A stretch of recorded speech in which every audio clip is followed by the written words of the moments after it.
Kasi mong A. Ikaw daw, wala sa balo. Oh my God! Daniel Padilla, Patrick Fernando. Daghan kaayong salamat for the full support of the WSUP North Mid Chapter! It's like a dream come true for me. I never imagined my life standing here in front of you with all the wet fires. I am so happy and overwhelmed with all your support. 2022 is a great year to start for our union of all wedding suppliers in Northern Mindanao.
This is an industry na gusto natin. I believe iba-iba ang mga profession nyo. Pero mas pinili natin na ito ang trabaho natin at ito ang maging negosyo natin. Kasi mahal natin itong industriya na ito.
Thank you so much, and I want to encourage each and every one of you to please do your best. Work hard lang kita because we plan that we will have another like this next year. So we are going to observe all of you, makeup artists, coordinators, event stylists. Who knows, you will be the next awardees of Wedding Supply Association of the Philippines. Thank you so much.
episode of our talk show entitled Let's Talk About Weddings.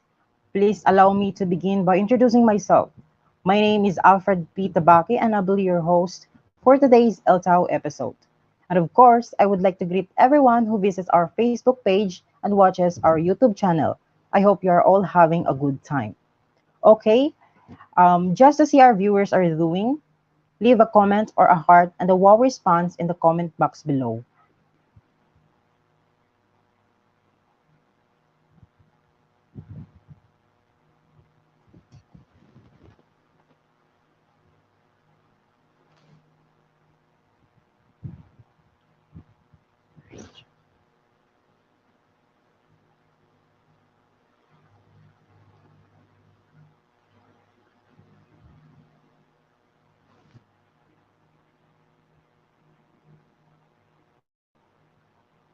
If we have any viewer, please kindly comment in the comment section and please do reaction like heart or wow.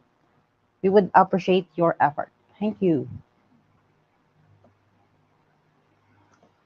So, all right, before we welcome our guest speaker, we would like to express our gratitude to the following sponsors for their support of today's event.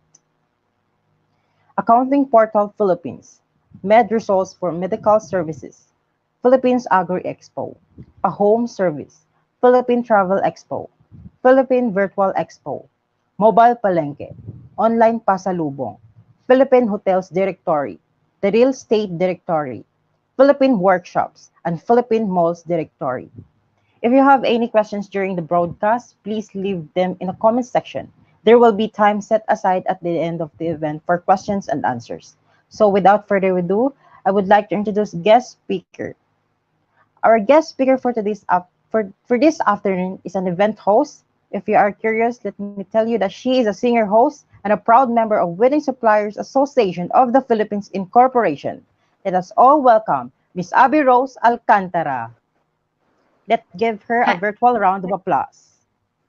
Hello, Hi po, Miss everyone. Good Abby. afternoon. Hi, Alfred. Good afternoon to Hello po, everyone who's ma'am. watching our live stream. Maulang hapon sa lahat.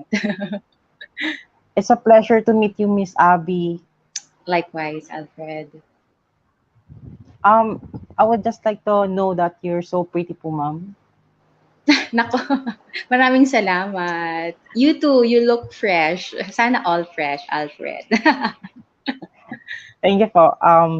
So So can we begin now for our question and answer going? I know that you're prepared, Miss Abby. So I have few questions that I know that you can answer them all. So let's begin po. So the Yes. first question we have is just to ask you, Ma'am Abby, how are you feeling today? Are you feeling nervous or excited? Yes, I'm feeling nervous and excited. I guess that's normal when siguro when you face an audience, no? Whether you know the audience or the audience are total strangers to you, normal talaga nakabahan ka. But at the same time, the excitement is always there because you love what you're doing. And in this case, I love talking to people, no? I love meeting new people. Parang ikaw, I'm so happy to finally meet you this afternoon. And so, yes, I'm excited, I am nervous, and at the same time, I'm happy. And I'm just looking forward to what's going to happen in the next couple of minutes. Sana ganun din po ako, ma'am, no? Kasi kaba lang po yung nararamdaman ko ngayon, eh, hindi excited. Joke lang. So for the next question po, as we have viewers right now in different places po, can you give us a little hint about yourself for the audience to get to know you better? Yes, yes. So again, I am Abby Alcantara, the singer host. Um, Siguro just to give everyone a brief background about myself. Well, I actually started as an event singer more than a decade ago. So that's 10 years ago na. I started in the events industry yun nga, as a singer. And then a couple of years after, here I am venturing into another field in the events industry, which is hosting naman. So I'm doing both singing and hosting services. Yeah. So that's just a glimpse of what I'm doing right now when it comes to my business. For the next question naman po, can you talk us through on what it's like to be an event host po? Yes, yes, sige. Yes, that's a good question. But before I answer that, let me just siguro bring you back to where I started. So as mentioned earlier, no, I started nga as an event singer. At that time, Alfred, I didn't think that it would lead to something bigger like this. No, I knew back then that I love entertaining people with my music, with my song, no, with my voice, no, and that I love performing in front of other people, and that's it.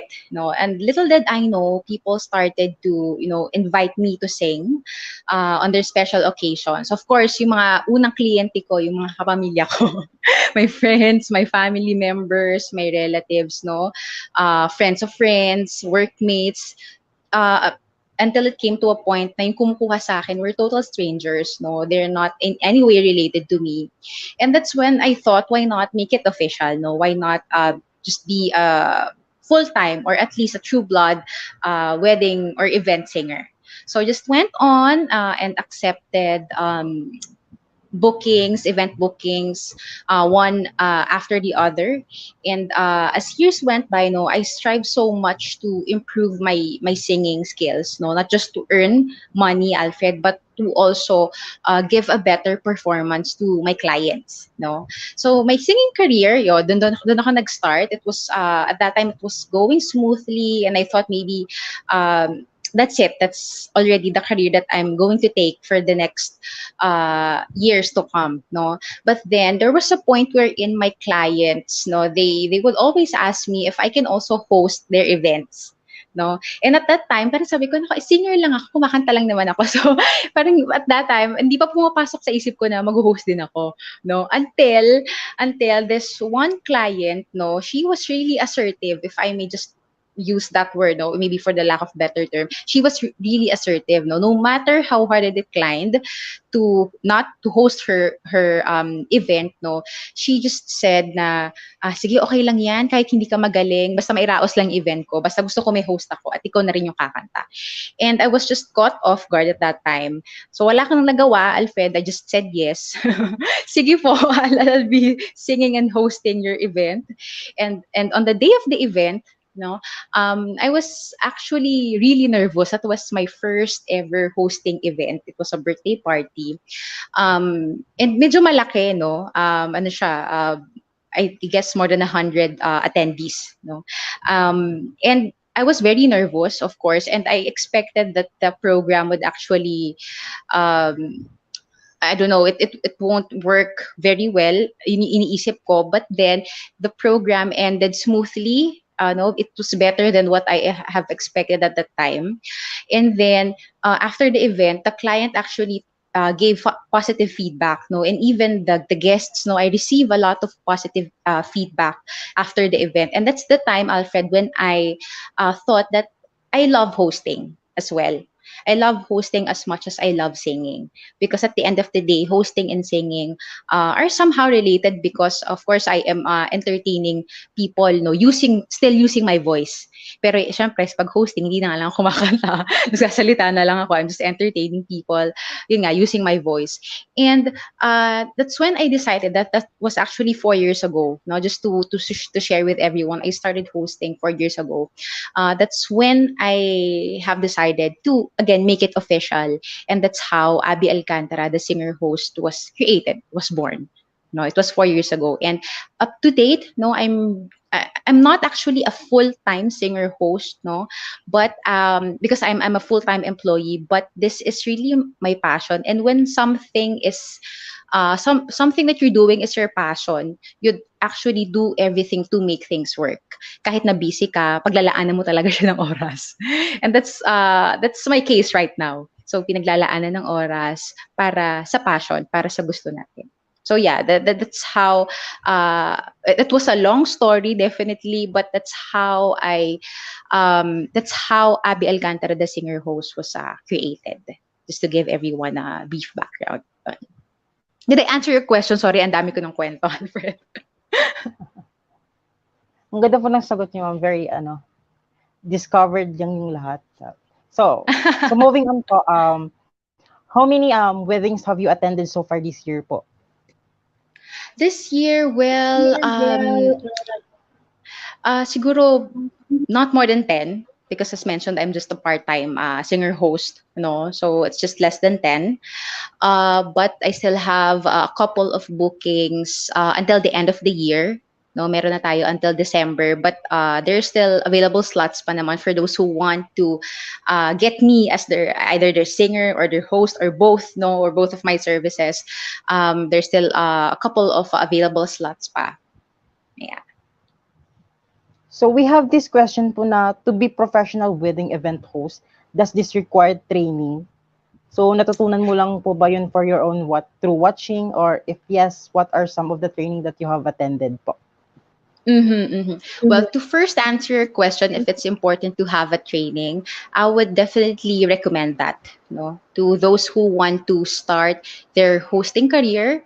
And if you don't have any idea how to like start your business or your hosting services, then I suggest and highly recommend that you enroll in trainings para matuto ka how to actually present yourself, how to deliver your thoughts well to the audiences. But in my case, Alfred, I was not able to attend any formal training, any formal hosting training or seminars, no. But what I did back then when I was just starting, I used to watch hosting videos of the prominent hosts, no, yung mga celebrities or even yung mga famous hosts out there. That's how I was able to somehow benchmark, no, their positive traits as a host. Tapos dun na parang that's how I actually formed my own identity. Kasi siyempre sa simula parang gusto mong gayahin lang yung nakikita mo. Ay parang masaya tong host na to. Parang magaling siya sa ganitong bagay. O itong host na to nagpapasayaw or whatever. Ganito rin kaya yung gayahin ko. But then I reached at some point, I realized that I need to have my own identity as a host. And yun, slowly but surely as time went by, I was able to sort of build my own identity and character as a host. So sa mga beginners, again, I suggest that you go through any formal training or seminar just so you can also kumbaga discover your what you call this, yung inyong mga potential, no? But for some, yung medyo nagtitipid or talagang walang means to enroll, no, then of course you can go ahead. The videos are readily available in YouTube and the internet. Sabi ko nga, Alfred, basta gusto mo, gagawan mo ng paraan. And that's, in my case, that's what I did. So for the next question po, ma'am, is there a specific qualification needed to acquire and practice being in the event industry? Well, as a host, I guess the only qualification would be the most important, Alfred, for me would be you need to have passion, no? That passion in dealing, in speaking to a large number of crowd, no? Just have that confidence. Kasi whether that's actually good about the events, no? It parang hindi siya tungkol sa educational background ng isang tao, no? It goes beyond that. It goes beyond the educational background and even the profile of the people. As long as you can carry yourself, no, in front of the audiences, in front of the guests, then that's it. You already have that starting point, no? basta yun nga, you have the passion, you have the confidence, you know how to handle yourself kahit na medyo nagkakaroon ng, let's say, difficulty. Syempre kapag live events, madalas talaga yan, no? Hindi naman talaga smooth ang lahat. But as long as you have those two, the passion and confidence, at gusto mo talaga yung ginagawa mo, then you can host any event you like. So for the next naman po, as an event host, how did you manage to keep your audience and clients engaged and entertained with the activity? Yes. Actually, yung question na yan medyo broad, no? Siguro the first thing that I can say is that you need to know the couple or the clients. Kung ano yung gusto nila, ano yung gusto nilang mangyari sa events nila. Kasi Alfred, if I may just share, a lot of clients would always pick a host, no, without even thinking, ano ba yung gusto kong maging aura or maging atmosphere ng event ko, no? And that's actually that could actually make or break the event. So as soon as the clients or the couple that or the clients identifies yung kanilang gustong mangyari sa event, then that's the time na they can already pick the correct host for their events. Okay.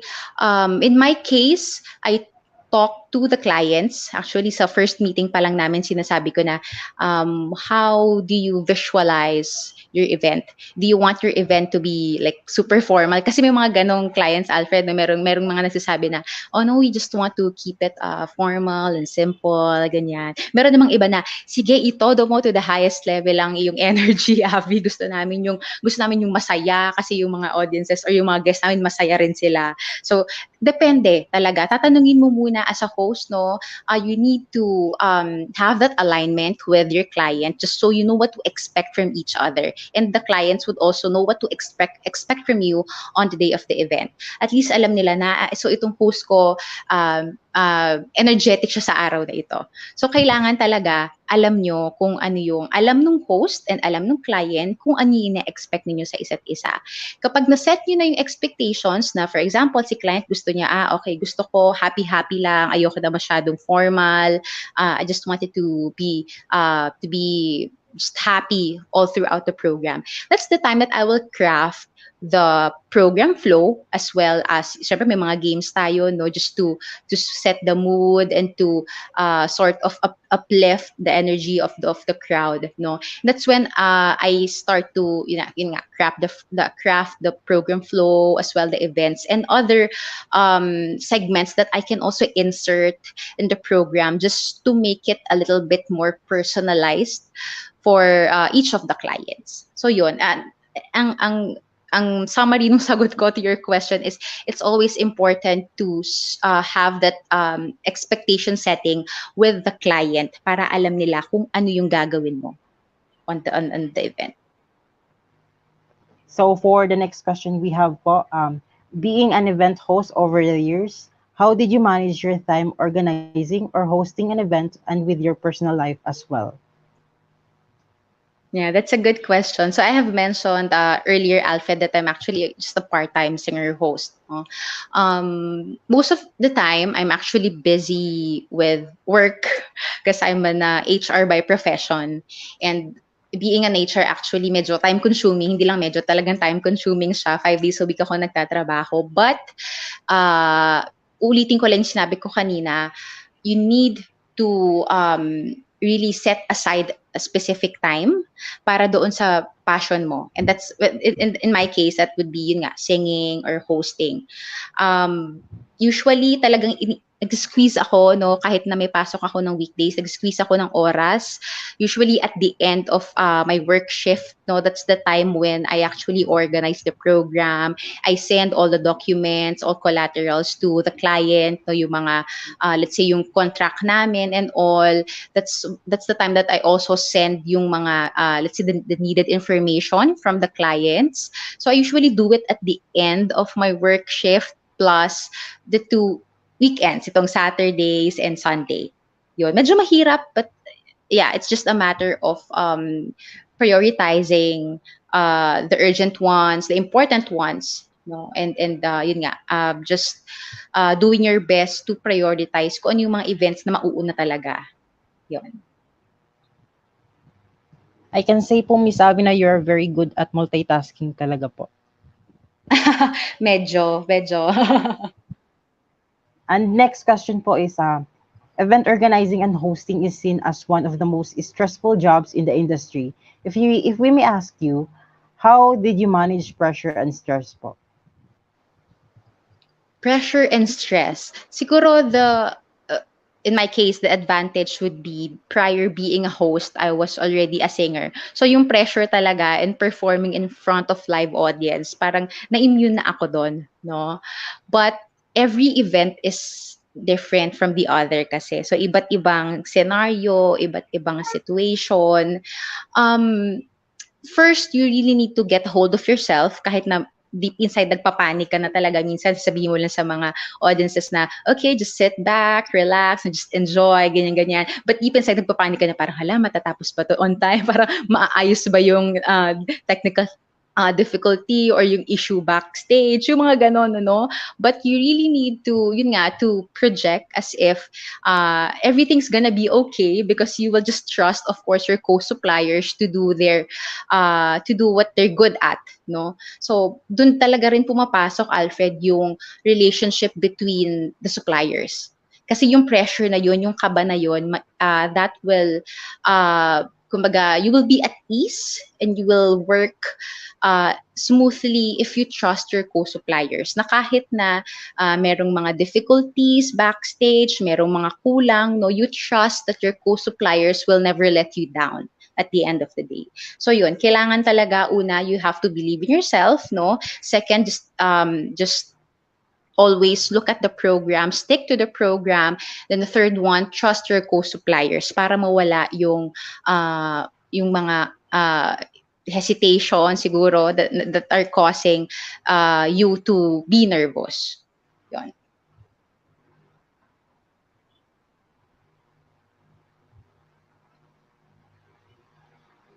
So for the next po, have you ever dealt with the difficult client? In what ways were they difficult and how did you handle the situation? Mhm. Well, luckily, Alfred, I really haven't met a client na sobrang difficult, quote unquote, no. But siguro instead of a difficult, I don't know how to describe them, no. Pero meron lang sigurong kliyente na mas tutok, no, that they're very hands-on when it comes to their event. And actually, yung mga kliyenteng, hindi ko iniisip na mahirap silang ka-work, no. Iniisip ko na sila yung mas nagpapagaan pa rin ng trabaho ko kasi yung mga maliliit na detalye, sila yung nakakakita, sila yung nakakaisip. And kapag na-figure out nila yung mga maliliit na detalye na yun, natutulungan nila ako in some way, no? Na, ay oo nga, parang I need to also cover this part, ganyan. So what I usually do kapag merong ganong mga kliyente, no, I just do my best to meet them halfway, no? Because not all the time, no, we say yes naman to the demands of the client, no, because of course yun nga, at the end of the day we still want the best for their events, and as a professional host, singer, or even organizers out there, no, our role is to actually meet the demands of the clients halfway, no, wherein we will be able to give what they want, as well as aligning it to the correct way on how to do it. So again, it's just a matter of meeting their demands halfway, and just yun nga, just making things work for them na namibigay mo pa rin yung gusto nila, but at the same time, kumbaga swak pa din doon sa program. Kasi may mga ganong clients, no? Pero I don't treat them, or I don't see them as difficult. It's just that they're very hands-on and that they want their events, of course, to turn out as perfect as possible. Yan. So for the next part, what are the biggest challenge you've encountered in hosting events?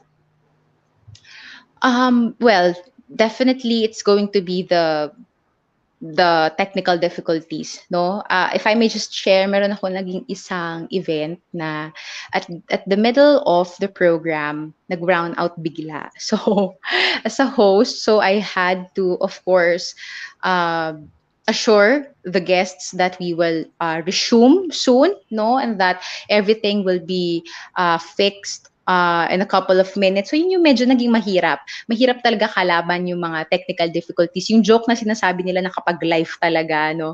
Parang, live kasi tayo kaya may nangyayaring ganitong difficulties. Totoo yun, no? Mahirap talaga kapag live event yung hinahawakan mo. But, at the end of the day, sabi ko nga rin kanina, it boils down to how you trust your co-suppliers. Yung mga technical difficulties or any challenges behind the scene, doon papasok talaga yung mga co-suppliers kung paano kayo magtutulungan sa isa't isa. So it's really important to build and strengthen your relationship with your co-suppliers, whether it's your first time to work with them, no, make sure that you all treat each other professionally, no, para sila yung bubuhat din sa'yo, kayo yung magbubuhatan sa isa't isa. Hindi kasi siya one-man team eh. Yung host lang yung nakaharap sa mga clients, pero hindi lang yung host yung, kumbaga we alone don't make the event possible. Andun yung mga co-suppliers namin backstage, no? Kaya it's very important yun nga to build that relationship para kapag merong mga unforeseen difficulties na mangyayari, you always have your co-suppliers to help you. Ayun. So for ano po, what is the most memorable part of being a boss of your own hosting events? Well, it at first it's kind of overwhelming because at some point I thought at that time parang tama ba 'tong ginagawa ko? No? I guess that's a question every beginner in this industry would always ask themselves, no? Parang tama ba 'tong ginagawa ko? Tama ba yung mga steps na ginagawa ko? But as as I go through the events one by one, parang nare-realize ko lang na, yeah, this is really meant for me. And yung pagiging boss, I don't really see myself as a boss, but I see myself as a partner to my clients. At masaya, no? Masaya maging partner sa mga kliyente na kumukuha sa akin. Dahil it's nice to see kumbaga, how satisfied they are after the event, no? Masarap makita na yung pinaghirapan ko ay na-appreciate ng ibang tao, and no amount of money no can actually equate to that kind of satisfaction that I get once I pull off a successful event, and once I hear the comments, the feedback of the clients as well as the guests. So thank you so much, Miss Avi, for answering that interviewing question, I guess. Now, here's my question naman po about sa mismong business niyo po. So, can you give us some misconceptions about being an event host? What about misconceptions about yun po. What is the misconception about being an event host?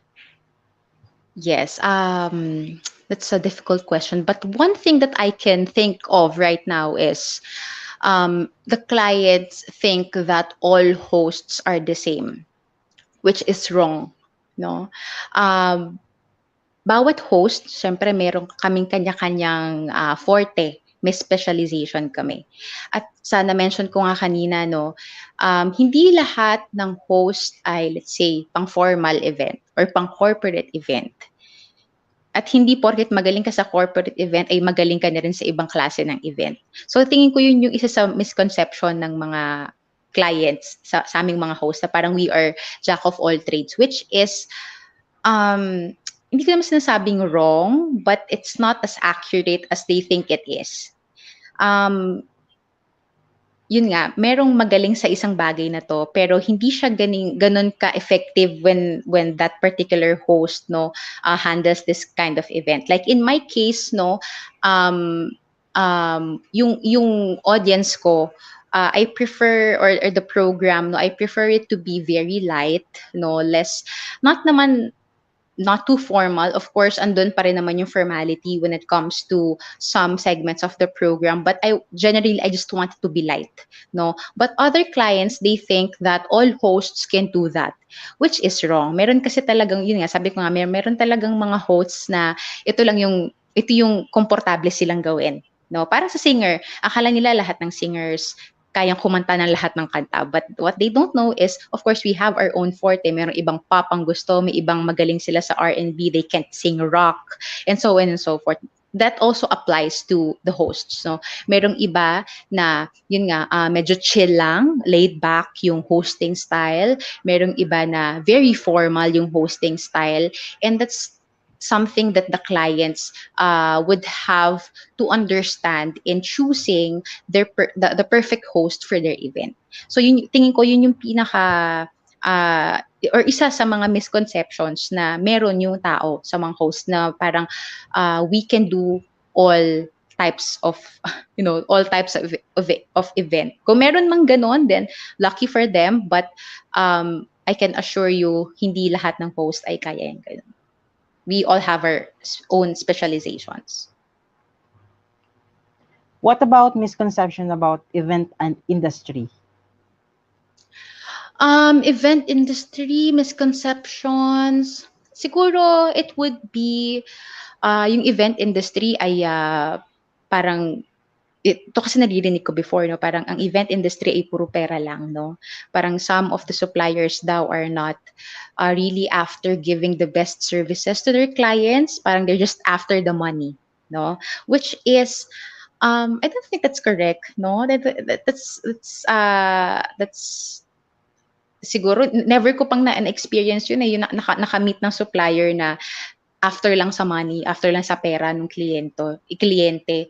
Kasi lahat ng suppliers na nami-meet ko sa event industry, we all do our very best to come up with the best possible event or show that we can offer to the clients and to the audiences. So, sana maalis yun na parang kami na nasa event industry, we're just after the money, or parang fast money lang, ang dali-dali lang ng ginagawa namin. Parang tatayo ka lang dyan, mag-host ka lang, tapos may pera ka na. But what they don't understand is the hard work that we are constantly putting in developing our skills. So hindi porke tumayo lang ako dito, parang sige ay siguro 3 oras okay na yan, babaratin ko na yan kasi wala naman yung ibang effort na ginawa. Yun. So yun din yung mahirap, Alfred. Parang some of them yun nga, tingin pera lang ang gusto namin. Second, parang they think of our profession parang so little, no, parang okay, wala kayong hindi kayo mga, let's say hindi kayo mga doktor or lawyers or whatever, no, wala kami mga degree daw or whatever, but hindi naman porket nasa events industry kami is we are not as competent as everyone or anyone else out there, no. And again, we are putting so much effort in developing our craft, and that's something that I want everyone else to see, no, hindi lang sa akin, kapati sa mga co-suppliers ko dyan, co-host, singers, or whatever. We are doing our best to give you and to deliver the best services that we can offer to everyone. I agree, ma'am. In the event industry Diba? is more important to the trust more than earning money. Yes, 'di ba? Ang sad, no? But yeah, that's just siguro one thing that we can change. Hopefully, as time passes by, we will do our best, no, to prove to everyone that we are not just after the money, and that we are really after giving satisfaction to our clients, giving them what they are paying for. So for the next question po, what do you think makes an event successful? What makes an event successful? First would be yung kliyente, no? More than anyone else in the event, no? Kailangan yung satisfaction ng kliyente talaga yung makukuha namin. Kasi baka kami lang yung masaya, kaming mga suppliers lang, pero hindi naman masaya yung aming client, di ba? So, kailangan talaga makita namin na masaya sila, no? At pag masaya sila, that's the highest satisfaction or the highest achievement that we can ever get as suppliers. Makita namin silang masaya na yung feedback nila na sinasabi nilang lahat nasunod, parang kami ng husband ko or ako, let's say as a birthday celebrant, nasunod lahat ng gusto ko, nakita ko yung pamilya ko and so on and so forth. Enough na yon, no? We don't need any parang grand gestures, no, na parang grabe, sobrang galing, pero ang kailangan lang namin just a simple feedback coming from the clients themselves na nagsasabing, I really enjoyed our family, enjoyed the program. That's it. Ako in my case, yun lang yung gusto kong makuha. And that's yun lang yung kumaga bonus na lang din kung sasabihin din ng mga guests na parang oh you're a great host, oh you sing very well, yung mga ganon, no? So bonus na lang yun. But the first person, no, the first persons that siguro I want to satisfy would be of course yung mga kliyente, the clients themselves. Miss Abby, may we know what are your motivations for entering the industry? I'll go back, Alfred, to what I mentioned earlier. It would be my passion in entertaining people. Sabi ko nga, basta may boses ako at kailangan mo ng serbisyo ko, kakantahan kita kung gusto mo, no? Kakantahan kita or tutulungan kitang pagandahin yung program mo using my hosting skills. So, I guess that's my driving force, no, to keep doing this business, no, for the longest time.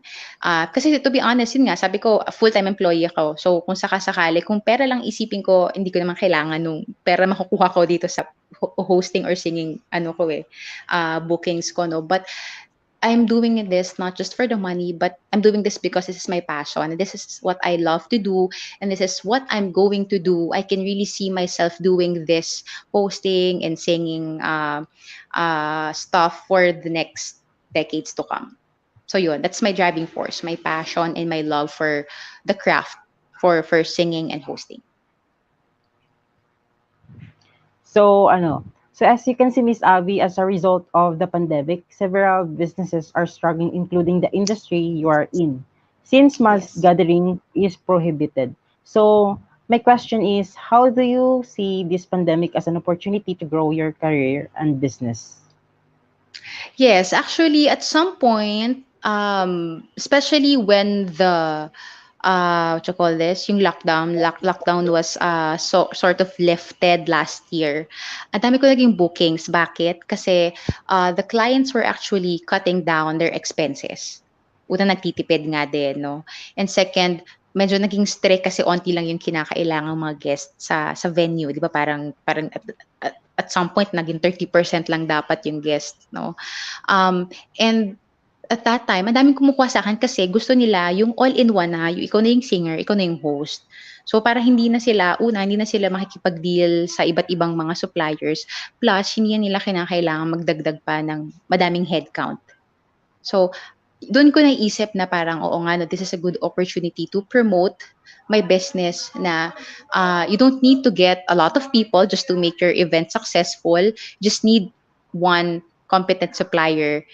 And in that case, syempre, sabihin ko na ako yun, no, who can actually help their events, no, through my singing and through my hosting. So yun yung tingin ko, Alfred, naging advantage ko at that time, na hindi lang ako singer or hindi lang ako host, but I am a singer host, that they can actually get into their events kung nagtitipid sila, no, or kung talagang conscious sila maigi doon sa number of guests na meron sila sa event nila.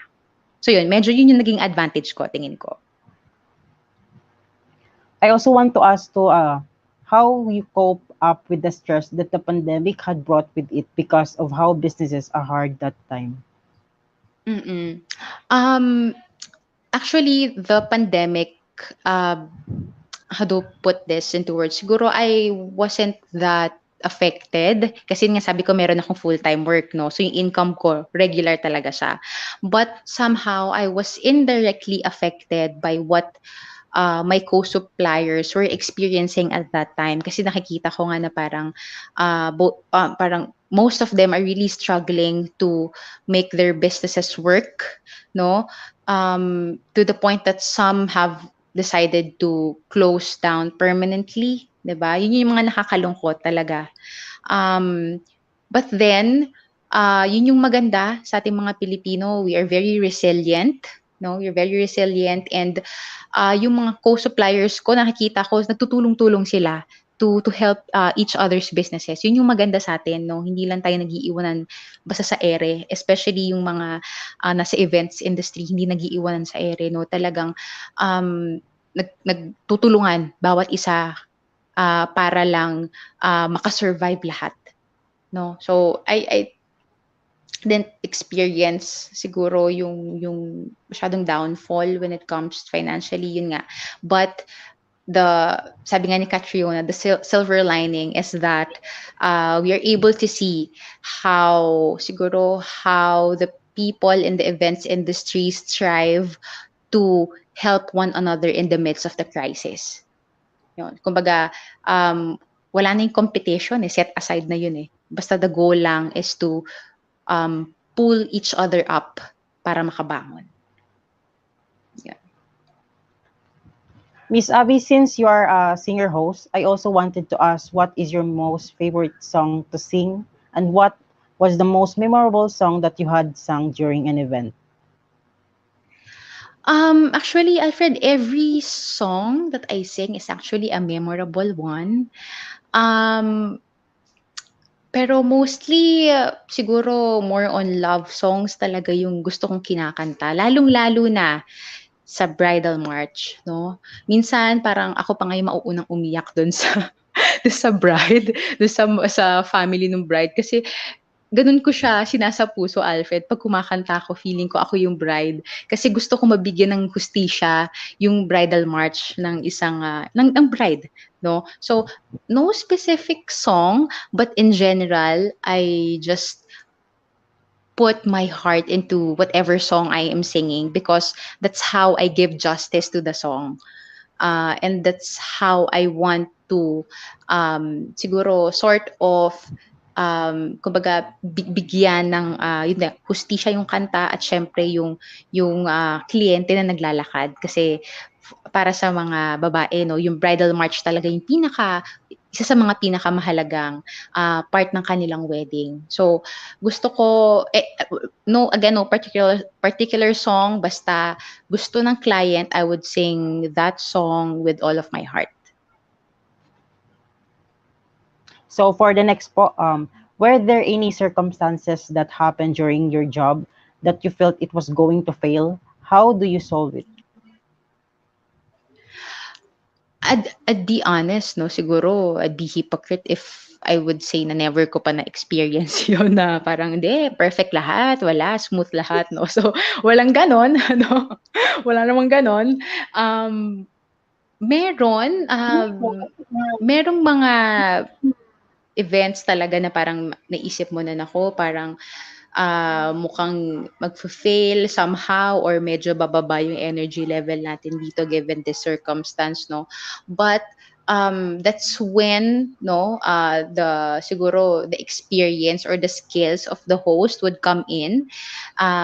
Sabi nga nila ang host daw ang nagbibigay ng buhay sa programa, but what they don't know is the host in partnership with the suppliers as well as the guests themselves, no, that makes the event successful as a whole. So kailangan talaga we as a host we need to engage our guests very well. Kailangan medyo wala talagang downtime. Merong mga guests na mahirap i-handle, but then again doon talaga papasok yung paano ka mag-engage ng mga tao sa programa mo Um, so kapag may mga ganong pangyayari, talagang you really have to trust your skills, no, or experience as a host. Engage the audiences, no.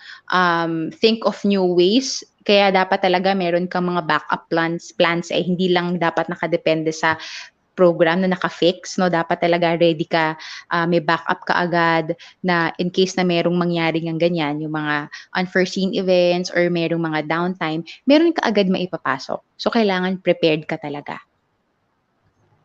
Yun. I agree po. A lot of achievements are honored by you, Miss Abby. And do you think you consider yourself as successful enough? Or do you want more? Then what's the reason for you to strive more? Do I consider myself successful? Um, Personally, yes. No, my success is not dependent on what other people, siguro, uh, not how other people perceives, no, me as a host. But personally, I can say that yes, I am successful, and that I am effective, and I'm just very good at what I'm doing, especially in hosting and singing. No, um, kailangan talaga, Alfred, yung focus mo talaga, kumbaga, eyes on the goal. And my goal right now to do and to work harder is of course to satisfy more clients in the near future. Kasi nga, yun yung kagandahan sa events industry, no? Um, Nakakapagbigay ka ng kasiyahan sa ibang mga tao. And that's your driving force, no? That's what pushes you to do better, no? Kasi yung isang event na na-enjoy mo, gusto mo siyang ulit-ulitin many times over. Kahit ilang beses, ilang libong beses pa siyang ulitin, no? Kasi gusto mo yung ginagawa mo at gusto mong nakakapagserbisyo ka sa ibang tao. Kahit pagod ka, wala yun. Hindi mo iindahin yung pagod, yung sakit ng paa. Kung mamaos ka man, hindi mo rin siya iindahin. Kasi, yun nga, uh, that's, that's what pushes you to do better, yung makitang masaya yung mga kliyente natin. So yun, that alone is actually kumbaga determining factor to do better in my future events. So before we end our conversation, Miss Avi, throughout the process of a successful life you are experiencing now, I think that a lot of people around you, you helps to be the place that you just dreamed of yesterday. Is there anyone you would like to thank, or that concludes our question? Yes, ma'am. You have anyone you would like to thank po? Yes, of course. I'd like to thank God, no? Medyo cliche pakinggan, but saan man galing yung talento ko, galing lang sa Panginoon 'to, 'no? Yung boses na meron ako, yung talent na meron ako, nasa Panginoon lang 'to galing. And secondly, I'd like to thank my parents, my mom, my dad, sumalangit na ang aking ama, but of course my mom who's still here with me. Siya actually yung career stage mom, yung gano'n, 'no? So she really pushes me to hone my skills better, 'no?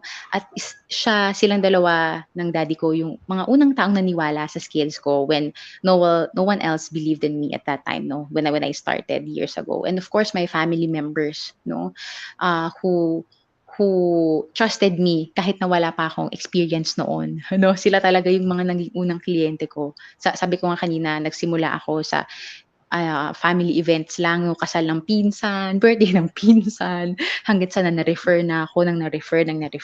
So, looking back, doon talaga ako nagpapasalamat sa mga taong, in general, sa mga taong nagtiwala sa akin noong totally wala pa akong pangalan. As in, Abi lang ako. Abi na isang estudyante, no? Kasi bata pa ako noon eh. So, nung ako isang Abi na estudyante pa lamang, yung mga taong nagtiwala sa akin, yung mga taong naniwala na kaya kong ibigay yung best ko doon sa event nila. So yeah, and until now, I'd like to thank everyone who continuously put their trusts on me, no? When it comes to their events, kahit hindi nila ako kilala, yun yung nakakatuwa, kahit di ka nila kilala, but they still trust you to do your work well. Yun. And for that, I'm very, very much thankful, Alfred. That concludes our question and answer session. Now that you have the stage, would you like to promote your business, Miss Abby? Yes, I would love to. I'll grab this opportunity, Alfred, to promote. Of course, again, I am Abby Alcantara, the singer host. Um, kung kayo ay nagtitipid or on budget, but you still want your events to be as smooth as possible, no? Let me help you with that. No, let me uh, help you with my singing or with my hosting skills as we build together the program that suits best your events, no? And as well as siguro iba pang tulong na maibibigay ko para maging successful yung events ninyo. I'm just a message away. I have my Facebook page. It's still the same with of course my business name. It's Abby Alcantara, the singer host. I'm just one message away. I can always answer your inquiries. I can craft different packages depending on your needs. No, so hindi naman naka-fix yung package natin. That's siguro yun yung advantage ko din. I can always work with the budget of the clients. Um, hindi naman siya kumbaga hard no na okay, hindi kita pwedeng i-entertain, hindi ka pasok sa budget ko or whatever, no? So, I can always work around with whatever budget you have. Just message me and I'll give you the best possible package that you can have as we again work together to build and execute your events.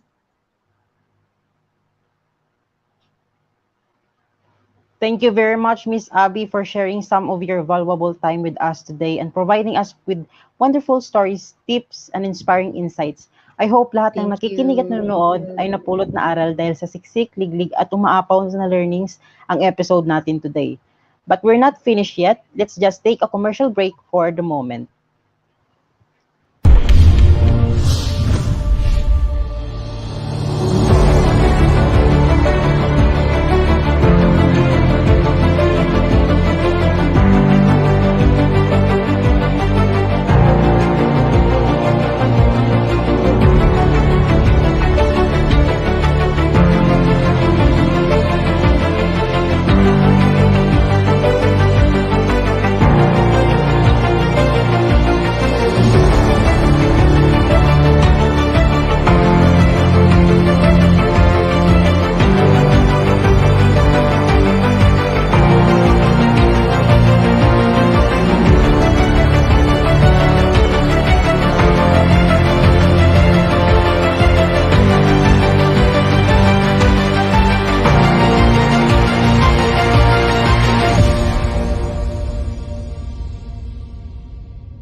Hello there.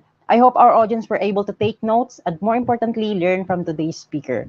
Thank you so much for being our guest speaker this afternoon, Miss Abby. As a gesture of our gratitude for your participation, you will receive an e-certificate. This certificate is proudly Wow. represented to Miss Abby Rose T. Alcantara for Let's Talk About Weddings as guest speaker on July 13, 2022. Once again, thank you, Miss Abby, for your time, and I hope you already enjoy our talk show this afternoon. Again, we would like to thank the following sponsor for this WSAP Updates event: Accounting Portal Philippines, Mid Results Services,